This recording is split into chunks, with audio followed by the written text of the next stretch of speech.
우리 모두를 그리스도인이라고 이야기하죠.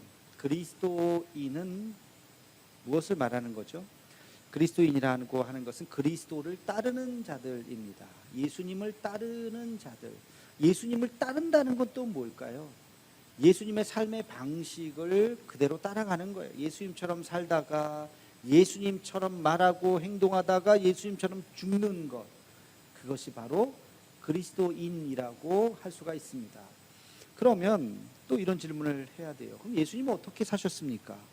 예수님이 어떻게 사셨는지를 알아야 그 예수님의 삶의 길로 따라갈 것 아닙니까? 예수님이 어떻게 사셨는지를 알려면 뭘 봐야 될까요? 성경을 봐야 돼요. 성경 말씀에 예수님께서 사셨던 그 길이 그대로 나와 있는 것이죠. 우리 신앙생활을 하면서 제가 늘, 저뿐만이 아니죠, 모든 목회자들이 늘 강조하는 게 바로 말씀, 그리고 또 하나는 기도죠. 말씀과 기도를 강조합니다. 이것은 신앙생활의 처음과 끝이라고 말해도 과언이 아닐 정도로 아주 중요한 것이 말씀과 기도입니다. 근데 이 둘은요, 묘한 보완적인 관계가 있습니다. 성경 말씀이 나의 말씀이 되기 위해서 그냥 재밌는 얘기, 희한한 얘기, 놀라운 얘기, 그러나 나랑 관계없는 얘기가 아니라 그 성경 말씀이 나의 말씀이 되기 위해서는 뭘 해야 돼요? 기도해야 되는 거예요. 기도하다 보면 그 성경 말씀이 그냥 뜬구름 잡는 이야기가 아니라 나의 이야기가 되는 거예요. 또 여러분이 열심히 하는 그 기도가 하나님 앞에 온전히 상달되기 위해서는, 바른 기도를 하기 위해서는 어떻게 해야 돼요? 말씀을 봐야 돼요. 왜? 말씀에 기초한 기도를 해야 돼요. 무작정 막 질러댄다고 되는 게 아니에요. 하나님이 그런 게 다 받으시는 게 아니에요. 무당처럼 기도할 수도 있어요. 그러면 안 돼요. 하나님의 말씀에 근거한 기도를 우리가 해야 되는 것입니다. 그래서 말씀 없는 기도는 의미 없는 외침이요, 소리 지르는 것이요, 기도 없는 말씀은 소설 속의 구절과 같다. 제가 이렇게 써봤어요. 여러분, 다시 한번 우리가 이 질문을 할 수 있어요. 너무 뻔한 질문일 수 있지만, 그러면 우리가 왜 성경을 읽어야 될까? 당연히 읽어야죠. 당연이라는 게 무슨 뜻일까요? 성경을 당연히 읽어야 되는데 당연이라고 하는 것이 무슨 의미일까요? 성경을 읽어야 하는 이유를 지금부터 몇 가지를 말씀을 드리겠습니다. 첫째는 하나님을 사랑하기 때문에 읽어야 합니다. 여러분, 하나님을 사랑하십니까? 사랑하십니까?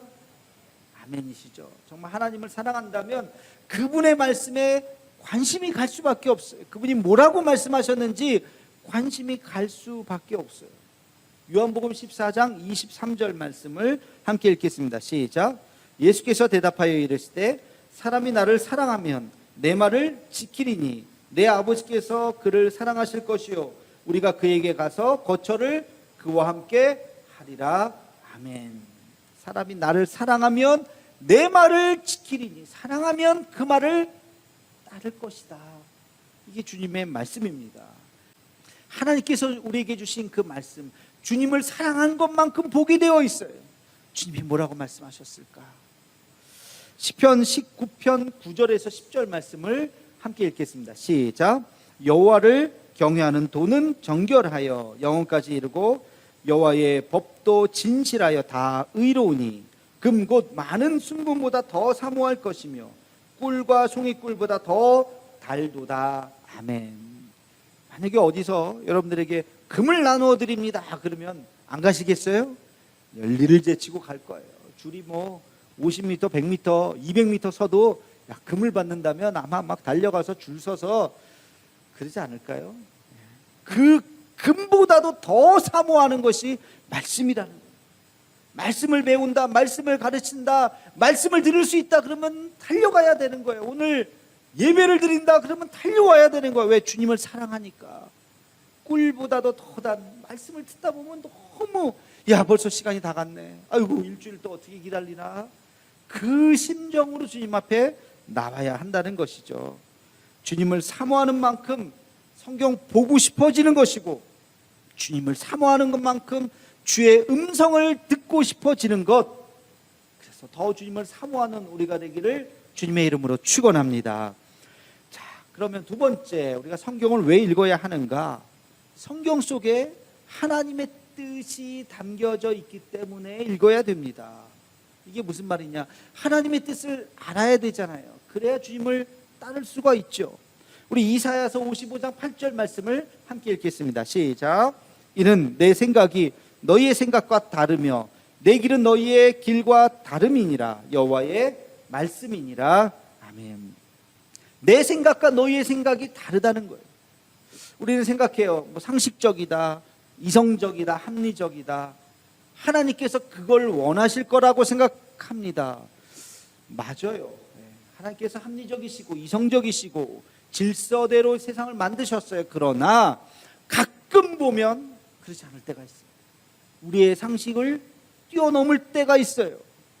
전혀 생각하지 못했던 어떤 놀라운 일들이 펼쳐지기도 합니다. 우리의 착각은 뭐냐면 내 생각이 하나님의 생각과 똑같지라고 생각하는 것. 여러분, 착각일 수 있어요. 내 생각과 하나님의 뜻이 똑같지 않을 수가 있어요. 그래서 내 생각대로 행동을 하려다가 멈춰야 돼요. 하나님이 원하시는 것일까? 하나님도 이렇게 생각하실까? 내 생각과 행동으로 하기 전에 그 중간에 뭘 해야 돼요? 기도해야 되는 거예요. 말씀을 봐야 되는 거예요. 말씀의 거울에 비추어 봐야 되는 것입니다. 여러분, 우리의 생각, 이성, 하나님의 뜻과 다를 때가 있다고요. 아브라함에게 본토 친척 아비집을 떠나라. 하나님, 내 나이가 몇인데, 몇 살이었어요 그때? 75이에요. 75. 내가 지금 가야 됩니까? 모세에게 이 지팡이를 가지고 애굽의 바로 앞에 서라. 아니, 금은보화를 가지고 바로 앞에 서도 벌벌벌 떨리는데 뭘 지팡이를 지고 가라고요? 다윗에게 골리앗 앞에 서라.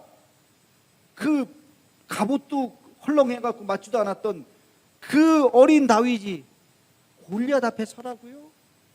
여호수아에게 여리고성을 돌아라. 여리고성을 지금 돌면 무너집니까? 이게 다 상식적이지 않잖아요. 이성적이지 않잖아요. 논리적이지 않잖아요. 말도 안 되는 거예요. 그럼에도 불구하고 아멘, 하나님의 뜻이라면, 하나님의 말씀이니 내가 순종하겠습니다. 그 말씀대로 순종했더니 어떤 역사가 일어났습니까? 놀라운 기적의 역사가 일어나는 거예요. 성경은 이렇게 하나님 앞에 상식적이지 않지만 하나님의 뜻에 순종하는 자들에 의해서 쓰여졌어요. 그 역사가 일어난 거예요. 항상 그런 건 아니죠. 특별한 경우가 있을 수 있다는 거예요. 그래서 여러분의 생각과 하나님의 뜻 사이의 그 간격을 말씀을 통해서, 기도를 통해서 맞춰봐야 한다는 것입니다. 여러분, 그래서 늘 하나님의 뜻이 무엇인지, 내 상식자로 행동하는 것이 과연 맞는 것인지 멈추어 서서 하나님의 뜻을 구할 수 있는 우리가 되기를 주님의 이름으로 축원합니다.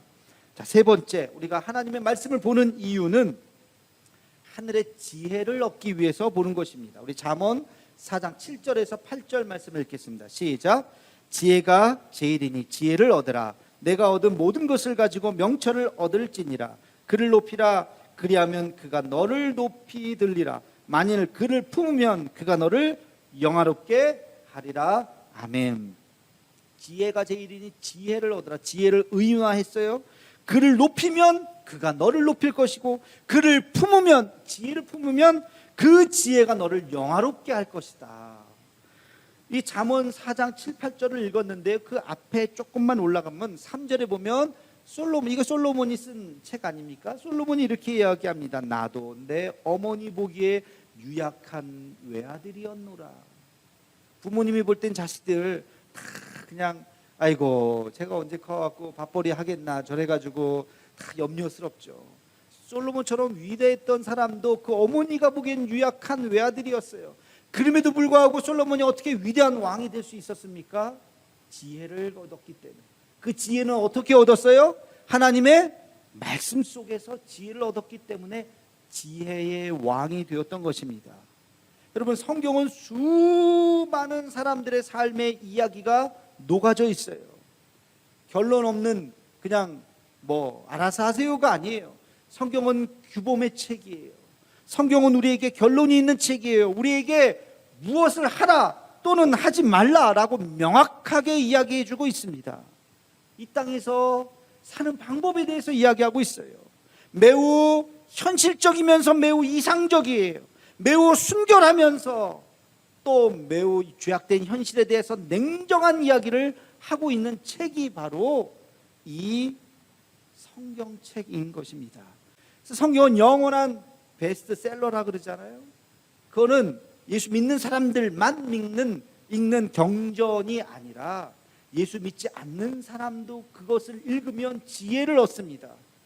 그러나 우리 예수 믿는 사람들은 지혜를 얻는 것 플러스 우리는 뭘 얻어요? 성경에서 생명을 얻는 것입니다. 지혜도 얻을 뿐만 아니라 우리는 생명을 얻는 책이 바로 이 성경이에요. 그래서 성경을 읽어야 되는 것입니다. 성경 말씀 속에서 지혜와 생명을 얻는 우리가 되기를 주님의 이름으로 축원합니다. 자, 네 번째, 성경 말씀을 우리가 왜 읽어야 되는가? 성경 말씀을 읽으면 우리는 더 강한 존재가 될 수 있습니다. 여러분, 강한 존재가 된다는 게 뭘까요?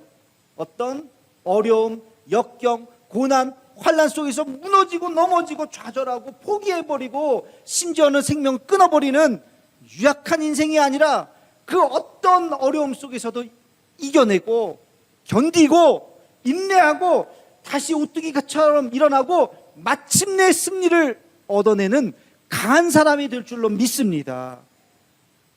이 놀라운 은혜를 발견하는 것이 성경이라고요. 하나님의 말씀은 우리를 고난과 역경에서 다시 일어나게 해요. 여러분, 성경 말씀 한번 읽어보겠습니다. 이사야서 41장 10절 말씀입니다. 시작. 두려워하지 말라, 내가 너와 함께함이라. 놀라지 말라, 나는 내 하나님이 됨이라. 내가 너를 굳세게 하리라. 참으로 너를 도와주리라. 참으로 나의 의로운 오른손으로 너를 붙들리라. 할렐루야. 아멘. 이 말씀 아마 은혜 받은 사람 많을 거예요. 그렇죠? 이 말씀이 힘들고 어려울 때 어느 날 탁 떠오르는 거예요. 그렇지, 두려워하지 말아야지, 놀라지 말아야지. 왜? 내가 너와 함께 함이니라. 하나님 나와 함께 하시죠. 그러면서 이겨내는 거예요. 여러분, 이런 말씀이 성경에 얼마나 많은지 몰라요. 제가 은혜 받았던 말씀, 또 여러분들도 은혜 받았던 말씀을 몇 개 함께 좀 더 나눠보겠습니다. 여호수아 1장 7절에서 8절 말씀입니다. 시작. 오직 강하고 극히 담대하여 나의 종 모세가 내게 명령한 그 율법을 다 지켜 행하고 우러나 좌로나 치우치지 말라. 그리하면 어디로 가든지 형통하리니 이 율법책을 내 입에서 떠나지 말게 하며 주야로 그것을 묵상하여 그 안에 기록된 대로 다 지켜 행하라. 그리하면 내 길이 평탄하게 될 것이며 내가 형통하리라. 아멘. 이 말씀이 저에게 얼마나 힘이 됐는지 몰라요. 세상 살다 보면 이렇게 두렵잖아요. 자꾸 떨어지고 되는 일 하나도 없고 생각대로 안 되고 의기소침해지고 심지어는 내가 뭘 할 수 있을까, 이런 생각이 한번 움츠러들면 계속 움츠러들어요. 그럴 때 이 말씀을 어느 날 읽었어요. 그렇지, 여러분, 이 여호수아가 얼마나 의기소침해졌겠습니까? 모세도 하지 못한 일을 내가 해야 된다니. 사람들 내 말 듣지도 않는 것 같은데, 모세한테도 막 들이댔던 사람들인데, 야, 나한테는 얼마나 나이가 어리다고 무시하고 네가 뭘 아냐고 무시하고 그럴까? 얼마나 두려웠겠습니까? 하나님 앞에 엎드렸더니 주님이 직접 들려주신 말씀이에요. 강하고 담대하라. 모세와 함께했던 내가 너와 함께할 것이다. 너는 반드시 하나님의 땅, 거룩한 땅에 설 것이다. 그 말을 들어서 얼마나 용기가 났겠습니까? 여러분, 이런 말씀을 들으면 우리는 강한 존재가 될 수 있는 것입니다. 시편 121편 1절에서 4절 말씀을 읽겠습니다. 시작. 내가 산을 향하여 눈을 들리라. 나의 도움이 어디서 올까? 나의 도움은 천지를 지으신 여호와에게서로다. 여호와께서 너를 실족하지 아니하게 하시며 너를 지키시는 이가 졸지 아니하시리로다. 이스라엘 지키시는 이는 졸지도 아니하시고 주무시지도 아니하시리로다. 아멘. 눈을 들어 산을 보아라. 천지를 지으신 여호와께서 너를 함께 하실까? 너의 손을 붙잡아 주실 것이다. 그는 졸지도 않고 주무시지도 않는다. 나는 피곤해서 졸기도 하고 자기도 하지만 하나님은 그 순간도 나와 함께 하신다는 것 믿으시기를 축원합니다. 그럼 이런 말씀을 읽으면 용기가 나잖아요. 또 로마서 8장 28절 말씀입니다. 시작. 우리가 알거니와 하나님을 사랑하는 자 곧 그의 뜻대로 부르심을 입은 자들에게는 모든 것이 합력하여 선을 이루느니라. 아멘. 할렐루야. 여러분, 실패해도 괜찮다고요. 내가 실패해도 하나님은 어떻게 해요? 선을 이루신다고요. 그러니까 담대할 수 있어요. 해보자. 되면 감사합니다. 안 돼도 하나님께서 선을 이루시겠지.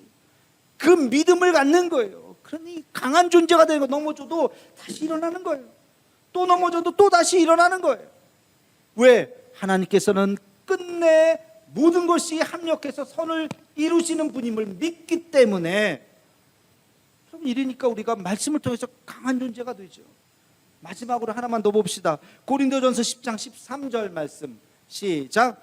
사람이 감당할 시험밖에는 너희가 당한 것이 없나니 오직 하나님은 미쁘사 너희가 감당하지 못할 시험당함을 허락하지 아니하시고 시험당할 쯤에 또한 피할 길을 내사 너희로 능히 감당하게 하시느니라. 아멘. 여러분, 시험이 뭐라고요? 어떤 시험이라도 뭐라고요? 내가 감당할 수 있다 없다? 있다. 감당할 수 있기 때문에 그 시험을 주신 것이라고요. 큰 시험이 밀려오면 아이고 어떻게 하고 주저앉지 말고, 큰 시험이 밀려오면 어떻게 생각하라고요? 야, 하나님이 내 믿음이 큰 걸 어떻게 하셨나? 내가 이거 충분히 감당하지. 하나님 감사합니다. 지난주에 하나님 감사합니다. 내게 이런 믿음이 있다는 걸 보셨군요. 피할 길도 주실 줄로 믿습니다. 여러분, 감당할 시험밖에는 당한 것이 없다고요. 암에 걸리셨나요? 부도가 나셨나요? 어려움이 있으셨나요? 여러분의 믿음이 그만큼 큰 거예요. 그러니까 감당할 수 있기 때문에 주신 거예요. 이 말씀이 아멘, 나에게 주시는 말씀으로 받아들이고 주님께 나아가고 기도하는 우리가 되기를 축원합니다. 히브리서 4장 12절 말씀을 읽겠습니다. 시작. 하나님의 말씀은 살아있고 활력이 있어 좌우의 날선 어떤 검보다도 예리하여 혼과 영과 및 관절과 골수를 찔러 쪼개기까지 하며 또 마음의 생각과 뜻을 판단하나니. 아멘. 저는 이 말씀을 읽을 때마다 어느 영상에서 봤는데 의사가 외과 수술을 하는 장면을 봤어요. 정말 날카로운 그 메스를 가지고 딱 살에 닿기만 했는데도 쫙 갈라지더라고요. 그래서 정확하게 1cm, 2cm 정확하게 딱 해서 수술을 하는 거예요. 야, 저는 그 말씀이 하나님의 말씀이 우리의 심장을 찌르는 거예요. 닿기만 하면 우리가 회개 역사가 일어나고 그 말씀 때문에 우리가 용기를 얻고 힘을 얻는 것입니다. 하나님의 말씀은 살았고 운동력이 있다고, 활력이 있다고요. 날선 어떤 검보다도 예리해서 그 말씀이 우리를 쪼갠다고요. 그 살아있는 하나님의 그 말씀을 여러분 믿음으로 받아들이는 우리가 되기를 주님의 이름으로 축원합니다.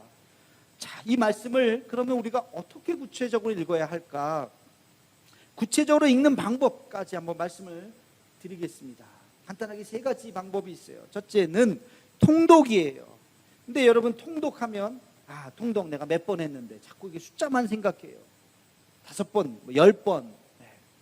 그거 숫자는 그렇게 중요하지 않다고요. 중요한 건 뭘까요? 그 내용을 아시는 것이 통독입니다.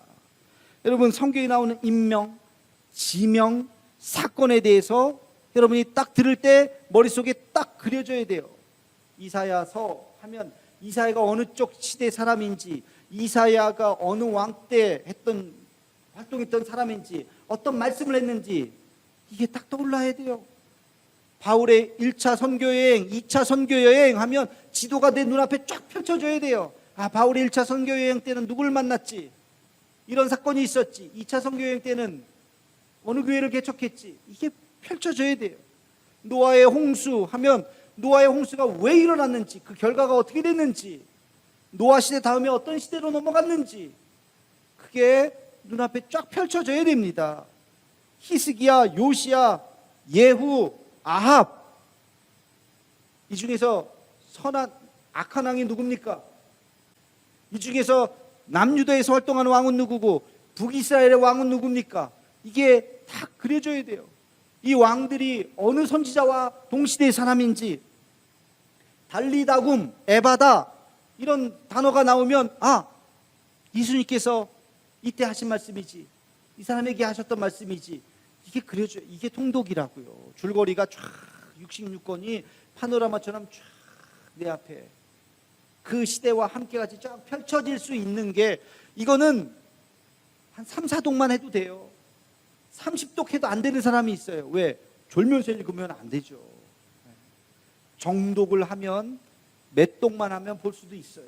그러니까 몇 독이 중요한 게 아니라 성경의 줄거리가 내 눈앞에 쫙 펼쳐질 수 있느냐, 여러분, 그게 통독입니다. 두 번째는 통독만 해서는 안 되고 묵상을 해야 됩니다. 묵상은 그 말씀을 나의 말씀으로 가지고 와서 요리를 해서 내가 먹는 거예요. 여러분, 산에 금은보화가 있는, 금이 매장되어 있는 산이 있다고 칩시다. 그거는 내가 캐내기 전까지는 아무것도 아니에요. 캐내서 불순물을 다 빼서 순금을 만들어야 그게 내 거죠. 그 산에 금이 많다, 그거 뭐예요? 아무것도 아니에요. 성경에 하나님의 말씀이 막 이렇게 있다, 이게 뭐예요? 이거 내 거를 만들어야죠. 내 거를 만드는 것이 묵상이라고요. 묵상은 성경에 내 질문을 던지는 거예요. 하나님, 나는 왜 이렇게 힘들지요? 하고 질문을 던지면 성경이 나한테 말씀하실 거예요. 왜 힘든지. 하나님, 내 인생이 어떻게 살아야 되겠지요? 하고 물으면 성경이 나에게 대답을 해줍니다. 좋은 질문을 던질수록, 구체적인 질문을 던질수록 성경은 우리에게 좋은 답을 주실 거예요. 그게 그 과정이 묵상이라고요. 여러분, 묵상 없이는 신앙의 깊이가 없습니다. 통독 수준에서 성경 박사가 돼가지고 주주주주주, 여기에서 멈추면 안 돼. 그 말씀이 나에게 주시는 말씀으로 한 말씀 한 말씀을 내 가슴에 새기는 작업이 필요해요. 이게 묵상이라고. 세 번째는 암송입니다. 여러분, 암송까지 가야 돼요. 암송이 주는 유익이 또 있어요.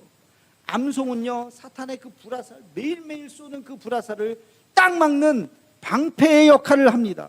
영적 전쟁에서 방패의 역할을 합니다. 그리고 힘든 사람을 내가 그 말씀으로 위로할 수가 있어요. 아까 했던 그 말씀, 우리가 같이 읽었던 말씀을 여러분이 외우신다면 힘들고 지쳐하는 사람들에게 여호수아 1장 7절에 이런 말씀이 있어 하면서 그 말씀을 줄 수 있어요. 이사야서 41장 10절에 하나님께서 오늘 너에게 주시는 말씀이야, 그러면서 그 말씀으로 위로할 수가 있어요. 또 암송은 우리가 복음을 전할 수 있는 거예요. 복음을 전하고 싶은데 이거 어떻게 할까? 여러분, 암송 몇 구절만 암송하고 있으면 하나님의 말씀을 전할 수가 있어요. 말씀에 힘이 있다고요.